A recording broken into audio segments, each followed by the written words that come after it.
بسم اللہ الرحمن الرحیم۔ شروع کرتا ہوں اللہ تعالیٰ کے نام کے ساتھ جو بڑا مہربان نہایت رحم کرنے والا ہے۔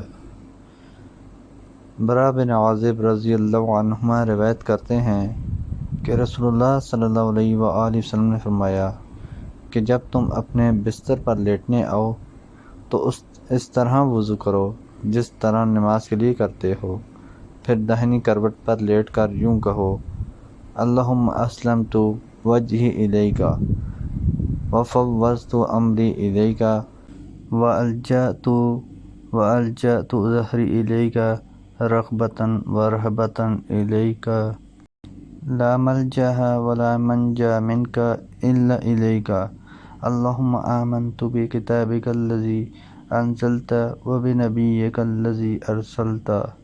اے اللہ، میں نے اپنا چہرہ تیری طرف جھکا دیا، اپنا معاملہ تیرے ہی سپرد کر دیا۔ میں نے تیرے ثواب کی توقع اور تیرے عذاب کے ڈر سے تجھے ہی پشت پناہ بنا لیا۔ تیرے سوا کہیں پناہ اور نجات کی جگہ نہیں۔ اے اللہ، جو کتاب تو نے نازل کی میں اس پر ایمان لایا، جو نبی تو نے بھیجا میں اس پر ایمان لایا، تو اگر اس حالت میں اسی رات مر گیا تو فطرت پر مرے گا۔ اور اس دعا کو سب باتوں کے اخیر میں پڑھ۔ برا رضی اللہ عنہ کہتے ہیں کہ میں نے رسول اللہ صلی اللہ علیہ وآلہ وسلم کے سامنے اس دعا کو دوبارہ پڑھا۔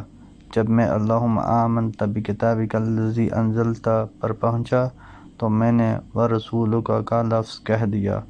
آپ صلی اللہ علیہ وآلہ وسلم نے فرمایا، نہیں، یوں کہو وَنَبِيِّكَ الَّذِي أَرْسَلْتَ۔ حضرت انس بن مالک رضی اللہ عنہ کہتے ہیں رسول اللہ صلی اللہ علیہ وآلہ وسلم فرماتے تھے: اللہم انی اعوذ بک من العجز والکسل والجبن والبخل والحرم واعوذ بک من عذاب القبر واعوذ بک من فتنۃ المحیاء والممات۔ اے اللہ، میں تیری پناہ مانگتا ہوں عاجزی سے، سستی سے، بزدلی سے، بخل اور کنجوسی سے، اور انتہائی بڑھاپے سے، اور میں تیری پناہ مانگتا ہوں عذاب قبر سے، اور میں تیری پناہ مانگتا ہوں زندگی اور موت کے فتنوں سے۔